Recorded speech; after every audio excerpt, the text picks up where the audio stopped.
Someone says a single word, no physical contact, no visible injury, but instantly your jaw tightens, your chest restricts.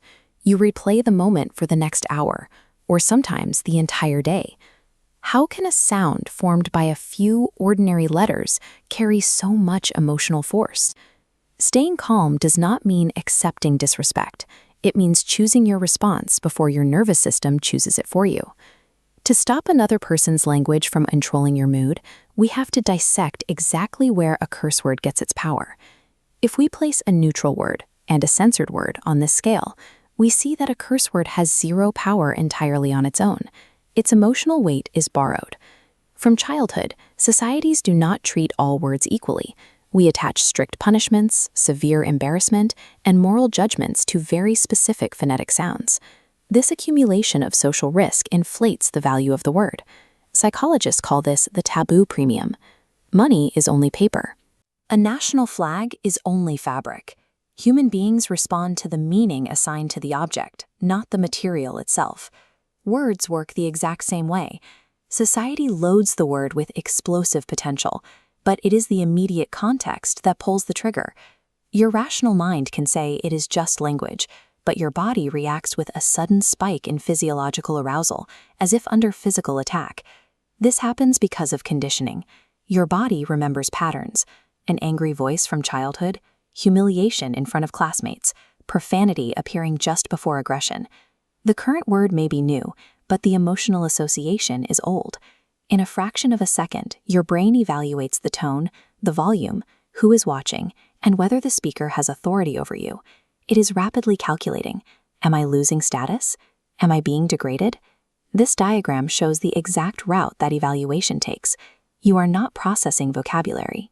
The signal bypasses logic filters entirely and treats the insult as a direct strike against your survival.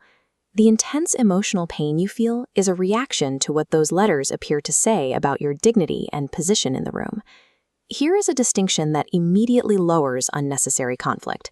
Not every use of profanity performs the same psychological function. Friends might swear as a form of humor or group bonding, while someone else uses the exact same word to deliberately intimidate you. When you interpret every curse word as a personal attack, your nervous system is forced to fight exhausting battles that may not belong to you. Before reacting, ask yourself what the word was doing. Was it an intensifier, a failed joke, or a deliberate weapon? Identifying the actual function is the prerequisite for disarming it. To interrupt your body's false alarm system before it dictates your behavior, you need a manual override. We use a 6-step method called D.E.F.U.S.E. D is for delay and downshift. Your first objective is not the perfect comeback. Lower your physical arousal. Unclench your jaw and make your exhale longer than your inhale. Stop feeding the fire with immediate retaliation. E is examine. Separate the observable facts from the story you are inventing. The fact is they used insulting language. The catastrophic internal story is that everyone agrees with them and your reputation is ruined. F is free your identity. An insult hurts most when it attaches to an existing fear. Use psychological distance to observe calmly. U and S are use a boundary and select your response. State clear conditions, then choose to clarify, disengage, or document. Finally, E, exit or escalate. Removing yourself or involving a manager is a display of strength when respect does not return. You do not need to endure repeated degradation to prove you are emotionally tough. This method changes your assignment. You are no longer trying to prove your worth to an attacker. You are simply choosing your own conduct. A positive outlook is often misunderstood. It does not mean suppressing your anger or passively accepting verbal abuse.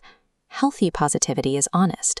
It acknowledges the painful reality of disrespect, while refusing to let the worst interpretation of that reality become your identity. When someone curses at you, they are rarely offering an objective truth about your value. They are trying to hand off their own poor impulse control, their own insecurity, and their own emotional chaos. Which step of the D.E.F.U.S.E framework do you need to practice most?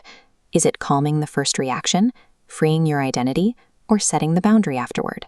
You do not control what leaves another person's mouth, but you hold absolute power over whether you accept the delivery.